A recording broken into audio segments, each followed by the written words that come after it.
Israel में Netanyahu की हालत दिन ब दिन बिगड़ती जा रही है। उसने ये फैसला तो कर लिया है कि गाजा पर पूरा कब्जा होगा, लेकिन ये कब्जा कैसे होगा, ये सबसे बड़ा सवाल है। आर्मी इस फैसले के खिलाफ है। आर्मी चीफ लगातार कह रहे हैं कि गाजा पर कब्जा करने से कोई फायदा नहीं होगा, बल्कि इसका नतीजा सिर्फ और सिर्फ नुकसान होगा। 7 अक्टूबर तक गाजा पर कब्जा करने की जो समय सीमा नेतन्याहू ने तय की थी, वो जानबूझकर चुनी गई तारीख थी, लेकिन इस समय सीमा के भीतर ये लक्ष्य पाना असंभव है। बाहर से विरोध लगातार बढ़ रहा है, लेकिन देश के भीतर का हाल और भी गंभीर है। चैनल 12 जो इजराइल का एक अहम टीवी चैनल है, वहां अचानक विरोधियों का एक समूह घुस गया। ये वो लोग थे जो जंग के खिलाफ थे, जो नारे लगा रहे थे, get out of the Gaza. उनका कहना था कि जो कुछ करना था कर लिया, अब गाजा से बाहर निकलो। इन लोगों ने चैनल 12 के दफ्तर के भीतर जोरदार प्रदर्शन किया। इस पूरी घटना का वीडियो चैनल 12 ने खुद प्रसारित किया, जिसमें दिखाया गया कि कैसे इजराइल की अपनी जनता अब सरकार के खिलाफ हो चुकी है। विरोध का कारण साफ है। आर्मी चीफ का कहना है कि गाजा पर कब्जा करने के लिए 2 लाख रिजर्व सैनिकों की जरूरत पड़ेगी। रिजर्व सैनिक वो होते हैं जो आमतौर पर लड़ाई का हिस्सा नहीं होते हैं, बल्कि अपनी रोजमर्रा की जिंदगी में बिजनेस करते हैं, नौकरियां करते हैं, परिवार के साथ रहते हैं, लेकिन युद्ध के समय उन्हें सेना में बुलाकर मोर्चों पर भेजा जाता है। लोग पहले ही थक चुके हैं। हजारों इजरायली सैनिक मारे जा चुके हैं, कई घायल हैं, कई मानसिक तौर पर टूट चुके हैं। अब अगर नए लोगों की भर्ती होगी तो समाज में और गुस्सा भड़केगा, क्योंकि लोग लड़ने के लिए तैयार नहीं हैं। इसी बीच यूरोप का दबाव भी तेज हो रहा है। जर्मनी ने साफ कह दिया है कि अब वो ऐसे हथियार नहीं देगा जो गाजा के भीतर इस्तेमाल हो। अमेरिका में रिपब्लिकन और डेमोक्रेटिक दोनों ही पार्टियां इस जंग का विरोध कर रही हैं।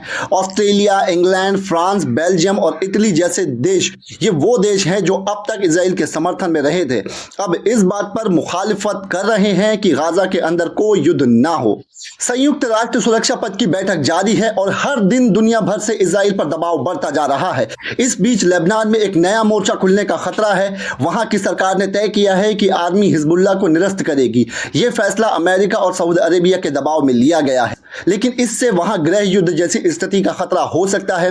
2006 की यादें अभी ताजा हैं, जब हिजबुल्लाह ना होता तो इजराइल का कब्जा लेबनान पर हो चुका होता। हिजबुल्लाह को सिर्फ शिया ही नहीं, बल्कि सुन्नियों और इजराइलियों का भी बड़ा हिस्सा समर्थन देता है, जो मानते हैं कि वही देश को चला सकता है। अब सवाल यह है कि क्या लेबनानी आर्मी में इतनी ताकत है कि वो हिजबुल्लाह को डिसआर्म कर सके? अगर ये कोशिश हुई तो फिर सड़कों पर जंग होगी, जिसकी चाहत अमेरिका और इजराइल दोनों रखते हैं, और ये हालात सिर्फ मध्य पूर्व तक सीमित नहीं रहेंगे, बल्कि पूरे क्षेत्र में आग लगा देंगे।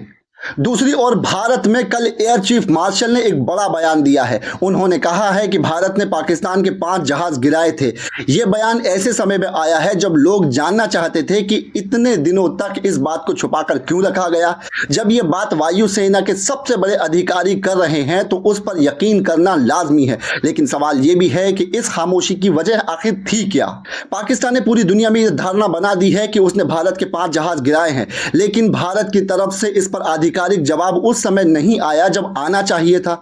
ना आर्मी की प्रेस कॉन्फ्रेंस में इसका खुलासा हुआ, संसद के भीतर इस पर विस्तार से कोई बात नहीं हुई।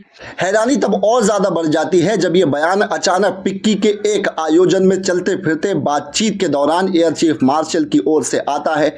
सवाल ये उठता है कि जब संसद में बहस हो रही थी तब ये जानकारी क्यों नहीं दी गई। उस वक्त गृह मंत्री अमित शाह ने बैसरण घाटी में पहलगांव के पास आतंकियों के मारे जाने का दावा किया था, लेकिन बाद में पता चला कि ये गलत था। उनकी पहचान उस समय तक नहीं हुई थी, और जब हुई तो सामने आया कि वो दूसरे आतंकवादी थे।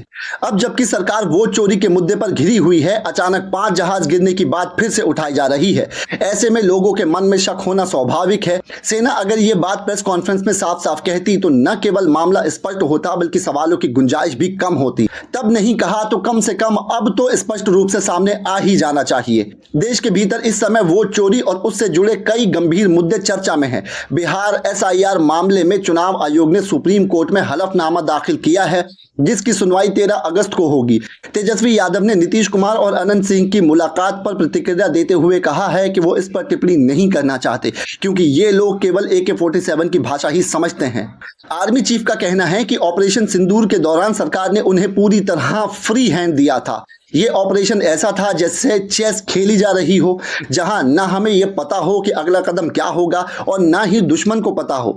कपिल सिब्बल ने उपराष्ट्रपति जगदीप धनखड़ के लापता होने पर चिंता जताई है और अमित शाह से जानकारी देने की मांग की है, अन्यथा कोर्ट जाने की चेतावनी दी है। शरद पवार ने बताया है कि नेताओं ने 160 सीटें जीतने का दावा किया था, लेकिन महाराष्ट्र चुनाव में पहले राहुल गांधी ने उनके ऑफर को ठुकरा दिया। मौसम के मोर्चे पर दिल्ली एनसीआर में बारिश का सिलसिला जारी होगा। बिहार में मुंगेर में बाढ़ आई है, जबकि मध्य प्रदेश में अगस्त की शुरुआत में बारिश नहीं हुई।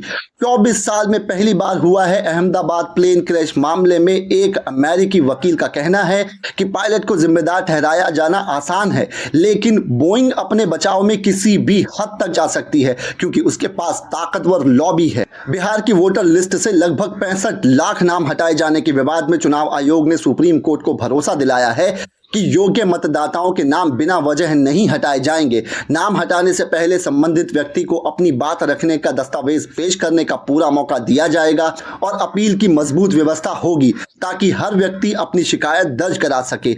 आयोग ने कहा है कि ड्राफ्ट वोटर लिस्ट की डिजिटल और प्रिंट कॉपी 1 अगस्त से 1 सितंबर तक राजनीतिक दलों को दे दी गई है और आम जनता के लिए ऑनलाइन देखने की सुविधा भी उपलब्ध है। अगर किसी योग्य मतदाता के पास दस्तावेज नहीं है तो आयोग उसे दस्तावेज उपलब्ध कराने में मदद करेगा। इसके लिए 2.5 लाख स्वयंसेवक तैयार किए गए हैं।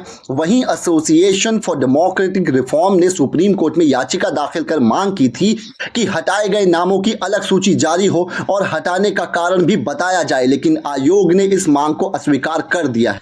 बिहार में मतदाता सूची वेरिफिकेशन को लेकर मचा विवाद अब और भी गहरा हो चुका है। चुनाव आयोग ने अपनी दलील में कहा है कि नियमों के तहत उसे कोई अलग सूची जारी करने या किसी का नाम शामिल न करने का कारण बताने की आवश्यकता नहीं है।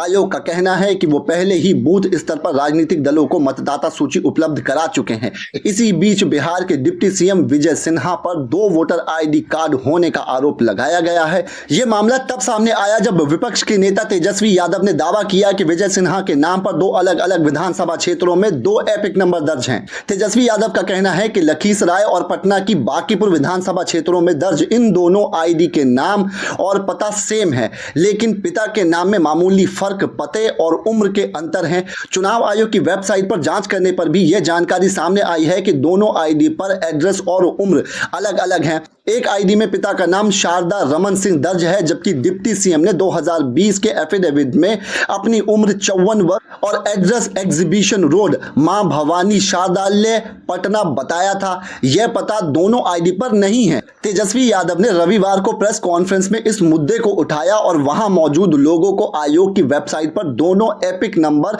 ऑनलाइन दिखाए। इसी प्रेस कॉन्फ्रेंस के दौरान अचानक बिजली चली गई, जिस पर तेजस्वी यादव ने तंज किया कि यह वही मुख्यमंत्री जी की मुफ्त बिजली है। क्या उन्होंने सवाल उठाया कि या तो विजय सिन्हा फर्जी हैं या फिर उन्होंने खुद फर्जीवाड़ा किया है। तेजस्वी ने कहा कि अगर दोनों जगह के लिए साइन किए गए हैं तो या तो डिप्टी सीएम की ओर से या फिर चुनाव आयोग की ओर से की गई गड़बड़ी है। उन्होंने इसे लेकर चुनाव आयोग से निष्पक्ष और पारदर्शिता की मांग की और मुख्य चुनाव आयुक्त को अपने विधानसभा क्षेत्र में आने का न्योता दिया है। तेजस्वी ने यह भी कहा कि उनके खिलाफ बिना वजह मीडिया ट्रायल किया गया और दिल्ली में बैठकर उन्हें जेल भेजने की बातें की गई।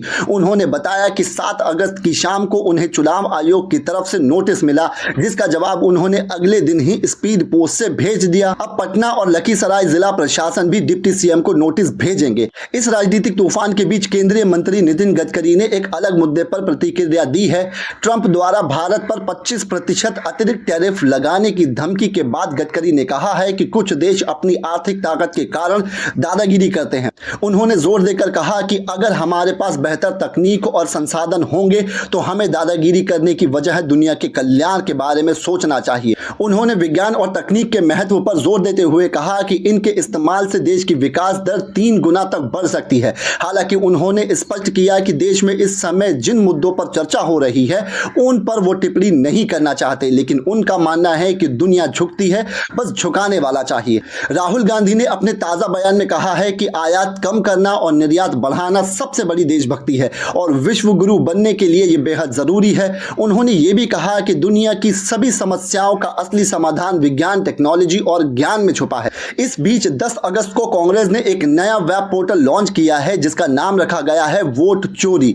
इस पोर्टल का उद्देश्य कथित चुनावी धांधली के सबूत जनता के सामने रखना और चुनाव आयोग से जवाब मांगना है। इस पोर्टल के जरिए लोग खुद भी धांधली की रिपोर्ट अपलोड कर सकेंगे और इसमें एक खास सुविधा यह है कि रजिस्ट्रेशन करने वालों को एक डिजिटल सॉफ्ट कॉपी दिया जाता है। इस सर्टिफिकेट पर कांग्रेस अध्यक्ष और अन्य वरिष्ठ नेताओं के हस्ताक्षर होते हैं और इसमें यह लिखा होता है कि रजिस्ट्रेशन करने वाला व्यक्ति राहुल गांधी की मांग डिजिटल वोटर लिस्ट को सार्वजनिक करने का समर्थन करता है। वेबसाइट पर एक वीडियो भी है जिसमें राहुल गांधी दावा करते हैं कि भाजपा और चुनाव आयोग मिलकर लोकतंत्र के साथ खिलवाड़ कर रहे हैं और बड़े पैमाने पर चुनावी घोटाले हो रहे हैं। उन्होंने कर्नाटक के महादेवपुरा विधानसभा क्षेत्र का उदाहरण देते हुए कहा है कि वहां 12,250 मतदाता फर्जी के सबूत पर मौजूद हैं। राहुल गांधी के अनुसार ये सिर्फ एक उदाहरण है और ऐसी धांधली पूरे देश में फैली हुई है। कांग्रेस का कहना है कि इस वेबसाइट को उसकी रिसर्च टीम ने 6 महीने की जांच के बाद तैयार किया है। वहीं चुनाव आयोग ने राहुल गांधी के आरोपों को बेतुका बताया है और उनसे या तो शपथ पत्र के साथ सबूत पेश करने या माफी मांगने को कहा है। इसके अलावा चुनाव आयोग ने कई राज्यों में मतदाता पोर्टल से डिजिटल कॉपी निकालने की प्रक्रिया को कठिन बना दिया है। इस मामले पर राष्ट्रवादी कांग्रेस पार्टी के प्रमुख शरद पवार ने राहुल गांधी का समर्थन किया है और चुनाव आयोग से इस पूरे मामले की गहराई से जांच करने की मांग की है।